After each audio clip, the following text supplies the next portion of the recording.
हैं? नहीं, बिहार जाने के लिए तो क्या क्या क्या दिक्कत हो रही है? मार रहा है पुलिस लोग। पुलिस ने मारा आपको अभी? नहीं, मारने के लिए डरवा रहा है। अच्छा, क्या कह रहे हैं? कोई नहीं बैठने दे रहा है लोग। अच्छा, सुबह से चल रहे हैं। सुबह से थक नहीं गए? एक टांगों में दर्द हो रहा है। हाँ, टांगों में दर्द हो रहा है। नहीं, आपने फॉर्म भरा? फॉर्म भरा हमने। फिर क्या हुआ? फॉर्म कोई काम का नहीं बताया। झांसी की रहने वाली हूँ। हम पैदल चले जाएंगे, बस रो के नाम है। अरे कुछ साधन नहीं करवा रहे तो पैदल जो जाने दो। मेरा बच्चा झूठा है, 2.5 साल का रो रहा है। मम्मी घर पे आ जाओ, मम्मी घर पे आ जाओ। कैसे जाऊँ? यहाँ से इंतजार करते करते 2 महीने बीत गए, मेरा बच्चा खाना नहीं खा रहा है। कैसे रह रही मैं उसके? दिया था ऑटो वाला एक ने खाने के लिए कि बिहारी भैया तुम लोग चूरा खा लेना। हम बोले ठीक है, खाने के लिए 3 आदमी हम लोग आ रहे भूखे में, हम लोग के लिए कुछ नहीं है।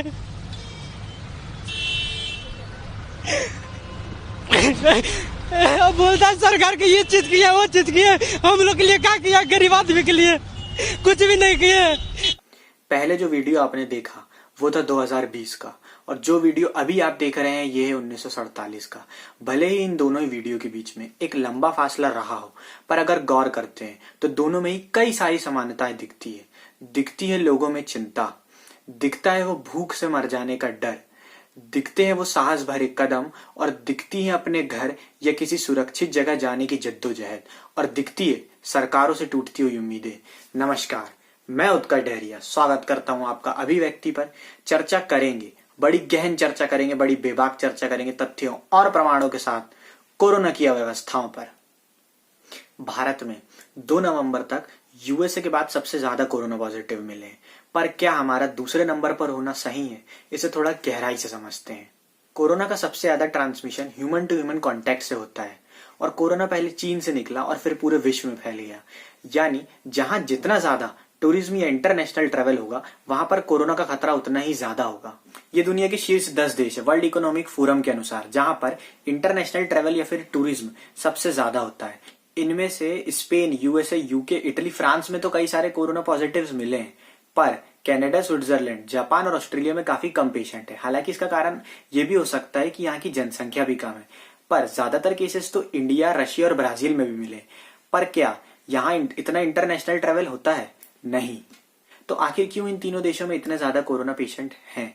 हो सकता है कि आप ज्यादा जनसंख्या का हवाला देकर इस बात को खत्म करना चाहें, पर असल बात यह है कि यहाँ की सरकारें और नागरिक असफल रहे हैं कोरोना को अपने बीच फैलने से रोकने में। इस पूरे कोविड ने और खासकर लॉकडाउन ने हमें एक बात तो जरूर सिखा दी कि भले ही हमारे देश की जनसंख्या बहुत ज्यादा है, पर मदद करने वालों की कमी नहीं है। किसी ने निजी तौर पर मदद करी तो किसी ने संगठन बनाकर मदद करी, पर जरूरत है उस मदद को सही लोगों तक पहुंचने की, क्योंकि निजी संगठन और लोग जानकारी के अभाव में ऐसे लोगों की मदद कर देते हैं जिन्हें शायद उस मदद की जरूरत थी ही नहीं, और इसलिए जरूरत पड़ती है सरकार की। पर क्या सरकार ने अपनी सभी जिम्मेदारियों का निर्वहन पूरी ईमानदारी से किया है? इसे हम समझेंगे कुछ सवालों से। ट्रंप ने कहा था कि इंडिया और चाइना कम टेस्ट कर रहे हैं और इसलिए कोरोना पेशेंट भी कम मिल रहे हैं, और ये बात भी सही थी, क्योंकि मार्च और अप्रैल में सरकार कम टेस्ट कर रही थी, पर समय के साथ सरकार ने टेस्ट बढ़ाए हैं और आज देश में काफी ज्यादा टेस्ट हो रहे हैं। दूसरा सवाल पीएम केयर्स फंड को लेकर है, जिसका प्रसार खुद सरकार और नरेंद्र मोदी कर रहे हैं।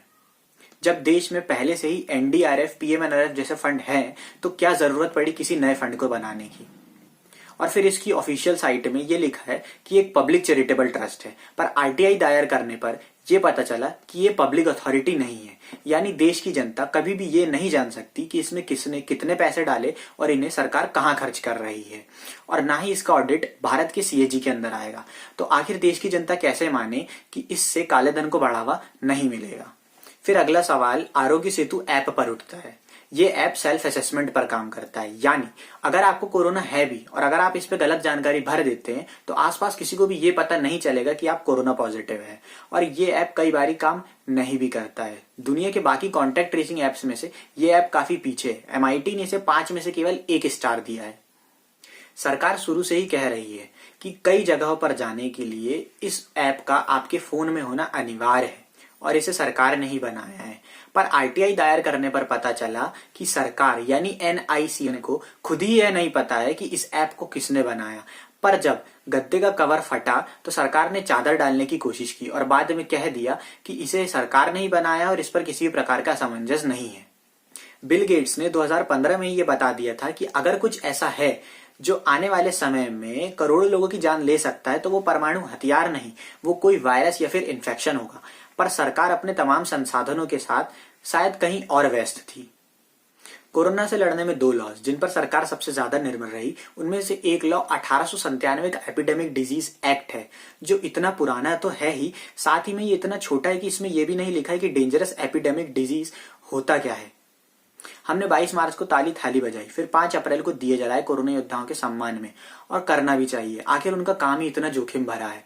पर वो और भी ज्यादा खुश तब होते जब उन्हें हम सही समय पर सैलरी दे देते और सही समय पर पीपीई किट या फिर प्रोटेक्टिव गियर्स उन्हें दिए जाते। डॉक्टर्स ने कई जगहों पर सैलरी ना मिलने के खिलाफ प्रोटेस्ट किए और कई जगहों पर पुलिस बिना प्रोटेक्टिव गियर्स के काम करती हुई देखी गई। 2 अक्टूबर तक हमने 515 डॉक्टर कोरोना से लड़ते हुए खो दिए और 20 अगस्त तक 61 पुलिसकर्मियों की जान जा चुकी है। इसके साथ हमारा हेल्थ केयर सिस्टम, जिस पर सरकार ने उतना अच्छा काम पहले ही नहीं किया है। अस्पतालों की अव्यवस्थाओं से कई सारे लोगों को भी कई प्रकार की दिक्कतों का सामना करना पड़ा। पापा की डेथ हो गई है, उनको चेस्ट में बोला कि सांस लेने में दिक्कत हो रही है, एडमिट करा था, मिलने नहीं दे रहे थे। अभी सुबह बता रहे हैं कि वो नहीं रहे। वो भी गार्ड को हमने फोन देने के लिए भेजा कि उनसे बात करा दें, वो आके बता रहे हैं कि अभी नहीं रहे। 1 तारीख को पेशेंट को एडमिट किया था अपने फादर को, और इन्होंने वो डॉक्टर जो यहाँ सीओ साहब है उनसे भी बात हुई थी। उन्होंने कहा कि पेशेंट को हमने 31 नंबर वार्ड में शिफ्ट कर दिया है। अच्छा। 2 तारीख को हमने 31 नंबर वार्ड में सामान भेजा, हमारा सामान रिटर्न आ गया। अच्छा। 2 तारीख से कंटिन्यू 6 दिन हो गए। आज भी हम सामान भेज रहे, लगातार भेज रहे, वापिस आ जा रहे। वो कह रहे इस वार्ड में चले जाओ, उस वार्ड में चलो, पर पेशेंट है नहीं, गायब है, मिसिंग है। यही नहीं पता फादर हमारे है कहाँ, जिंदा है भी कि नहीं है। कुछ तो हमें रिस्पॉन्स करो। 6 डेज हो गए। कोरोना की वजह से लोगों को अस्पतालों के अंदर नहीं जाने दिया जा रहा था, पर कैसा लगा होगा इस व्यक्ति को जब इसे ये तक नहीं पता चला कि इसके परिजन जिंदा हैं भी या नहीं। पर शायद हम इसकी व्यथा को कभी नहीं समझ पाएंगे। पर क्या सरकार कोई ऐसा ऐप नहीं बना सकती थी जिस पर अस्पताल खुद समय समय पर पेशेंट की जानकारी का ब्यौरा उसके रिश्तेदारों तक पहुंचा सके। देश में सेंट्रल द्वारा 4 लॉकडाउन लगाए गए, पर ये कितने कारगर रहे हैं इसे राहुल गांधी ने ट्वीट करके बताया। ये लॉकडाउन का ग्राफ है, इसमें लगभग सभी देशों में लॉकडाउन से केसेस गिरे हैं, पर भारत में नहीं। इसका मतलब है कि लॉकडाउन भारत में उतना कारगर नहीं रहा है। इसके अलावा भी बिना किसी चेतावनी के लॉकडाउन लगा दिया गया। इसके कारण कई सारे मजदूर और लोग कई जगहों पर फंस गए। कई सारे लोग भूख से मर गए तो कई सारे दुर्घटनाओं से। और जब सरकार से इस चीज का डाटा मांगा तो सरकार ने कहा कि उनकी मौत का कोई भी आंकड़ा नहीं है। कोविड को कंट्रोल करने में पुलिस का काफी बड़ा योगदान रहा है और इस बात को कोई भी झुठला नहीं सकता, पर कुछ गलतियां तो बाकायदा हुई है।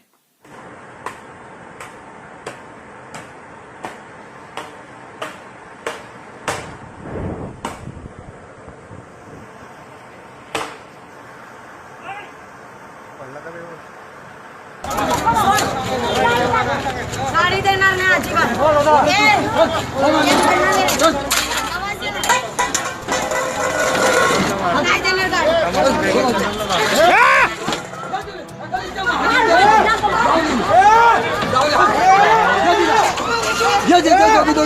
मानवता को शर्मसार करने वाला पहला वीडियो छिंदवाड़ा का है और दूसरा मुंबई का। पर आखिर हम लोग कर भी क्या सकते हैं? वो गरीब हैं और कमजोर भी, और पुलिस के पास ताकत है उन्हें रोकने की। पर क्या सारी जिम्मेदारियां केवल आम नागरिकों की हैं, सरकार और नेताओं की नहीं है? नरेंद्र मोदी ने कहा है कि देश में फैटेलिटी रेट यानी मृत्यु दर लगातार गिर रही है। अभी यह 2% है और ये वही महत्वपूर्ण समय है जब हम कोरोना पर पूरी तरीके से काबू पा सकते हैं। पर इसी महत्वपूर्ण समय में देश में इलेक्शन कराए जा रहे हैं, जिसे शायद आर्टिकल 356 की मदद से 6 महीनों के लिए तो टाला जा ही सकता था। पर विपक्ष तो चाहता ही है कि उसे जल्द से जल्द सत्ता मिले, और सत्ता वर्ग को डर है कि कहीं इन 6 महीनों में जिन लोगों ने रोजगार खोया है उनका अगले 6 महीनों में गुस्सा और उबाल न मार दे, और इसलिए इलेक्शन कराए जा रहे हैं। ना ही इलेक्शन में किसी ने मास्क लगाया है और ना ही सोशल डिस्टेंसिंग है। पर हद तो जब पार हो गई जब भारतीय जनता पार्टी ने बिहार के मैनिफेस्टो में फ्री वैक्सीन देने का वादा कर दिया। यानी कि जहां इलेक्शन है वहां फ्री वैक्सीन दी जाएगी और जहां पर नहीं है वहां क्या नहीं दी जाएगी। इसका मतलब है कि जिसके पास पैसे हैं उसे हक है जिंदा रहने का, और जिसके पास नहीं है उसका हक नहीं है। कैंपेनिंग में बीजेपी की स्मृति ईरानी और उनके साथ 4 और लोग कोरोना पॉजिटिव हुए और ना जाने कितने ही लोगों के संपर्क में आए होंगे और शायद अब वो भी कोरोना पॉजिटिव हुए होंगे। पर मीडिया आपको ये बात नहीं कहेगी कि शायद इलेक्शन को टाला जा सकता था। मीडिया आपको दिखलाएगी कनिका कपूर या फिर तबलीगी जमात और भड़काएगी धर्म के खिलाफ। हमने 2 नवंबर तक 1 लाख से भी ज्यादा जानें गंवा दी हैं और लगभग इससे 10 गुना ज्यादा लोगों की जिंदगियों में इन मौतों से एक बुरा असर पड़ा है।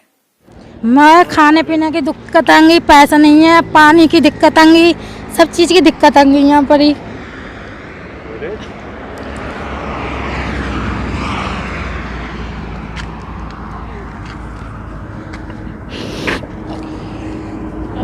हम अपने घर पहुँचना चाहते हैं।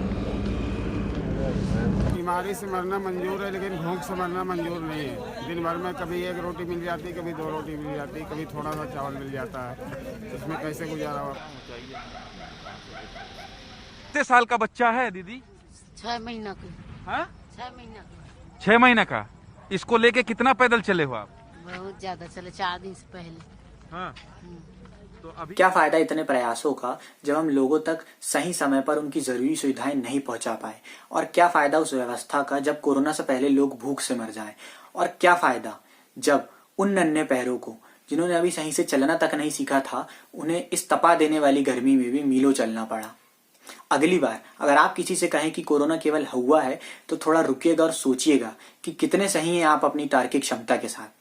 अगर आपको हमारी अभिव्यक्ति पसंद आई हो तो लाइक, शेयर, सब्सक्राइब और बेल आइकन जरूर दबाएं। हम कोशिश करेंगे कि हर प्रकार के सोशल, इकोनॉमिक और पॉलिटिकल इश्यूज को इस पर डिस्कस कर सके। धन्यवाद और मास्क जरूर पहने।